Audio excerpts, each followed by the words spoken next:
I'm Christian Osborne, real estate broker and certified appraiser, and here is this week's Real Estate 411.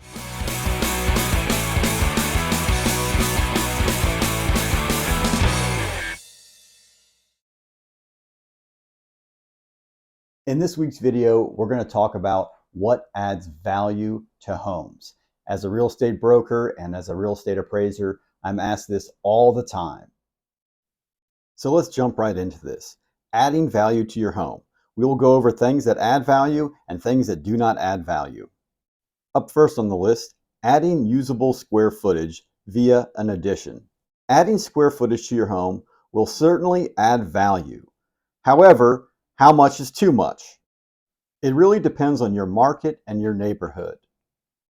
You don't want to add too large of an addition, as this may be an over-improvement, but we'll talk about over-improvements later. Next up on the list is bedrooms, especially if your home has lower bedroom count than most of the other homes in your neighborhood. Next on the list is bathrooms. Again, it depends on your market norm and what's normal for your neighborhood, but in general, it is good to have one bathroom for every bedroom. Next on the list is kitchen remodeling. Most buyers are willing to pay more for a house that has a recent remodeled kitchen. It really depends on what you are working with, the age and condition of your current kitchen. Perhaps you only need to upgrade the appliances, or perhaps you need to do a total renovation of the cabinets, countertops, appliances, and flooring. Next up is bathroom remodeling. Just like the kitchen, it really depends on what you're working with. If you have a modern bathroom, perhaps it just needs a little sprucing up. Or perhaps you have something that's older than 20 years old, and you may want to consider a complete remodel. Next up is a finished basement. If you currently live in a home that has an unfinished basement, I would recommend finishing the basement before you put it on the market. Or if perhaps the basement was finished in an unprofessional manner and just doesn't look good, it's probably a good idea to tear all that out and to do it right. Up next is exterior amenities, such as porches, patios, and decks. Sometimes we can focus too much on the inside of our homes and forget about the outside. We want to make sure the outside of our homes are inviting, that it is a comfortable place for people to enjoy. Last thing on my list is fresh landscape. Make sure to keep your grass cut and groomed on a regular basis. Remove any dead plants from your mulch beds, and make sure to remulch your mulch bed areas. Now let's discuss some things that do not add value, and at the top of the list is swimming pools. Now this is certainly market specific. If you had a home, say in Florida, or you're in a neighborhood where everyone pretty much has a swimming pool, it would be odd for you to not have one, and it could decrease value. But here in Northern Virginia, where you can only enjoy your pool 3 to 4 months, it's different. Moving next on the list is sheds and detached garages, followed by extensive landscaping.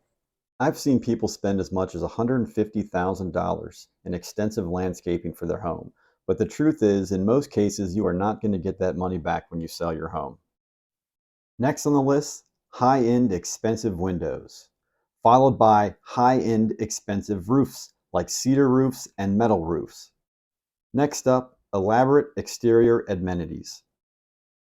For example, I once did an appraisal at a guy's house who built this huge porch in his backyard.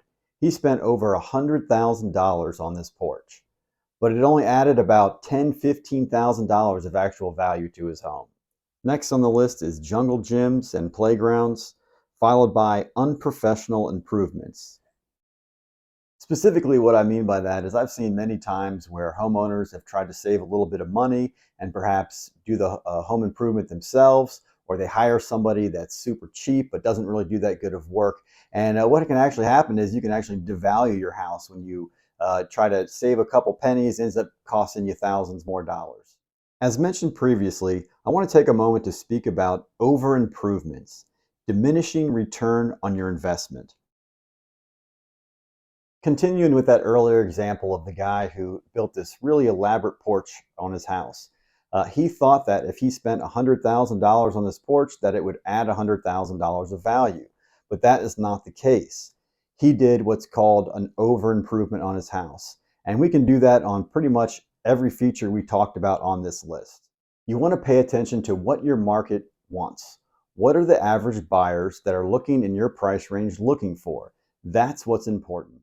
There's a term in the appraisal world called a paired sales analysis, where an appraiser can identify the value of a feature. The theory goes like this. Suppose you have two homes that are identical in every single feature except for one. For example purposes, we will use a swimming pool. Suppose these two homes sold recently. Let's pretend the house without the pool sold for $500,000, while the house with the swimming pool sold for $510,000. Using the paired sales analysis approach to derive value, it would tell us that an average buyer is willing to pay $10,000 more for a house with a swimming pool, even though it may have costed $50,000 or more to have the pool installed. So it's not always necessarily the amount of money that you spend, but it's about where you apply that money to. Now remember, these suggestions are market specific. This may not be true depending on where you're located, but here in Northern Virginia, these are generally true. As always, it is always good to consult a real estate professional before you make an improvement to your home, especially if you're hoping that improvement will add value. And that's this week's Real Estate 411. As always, if you have any other questions, feel free to reach out to me anytime.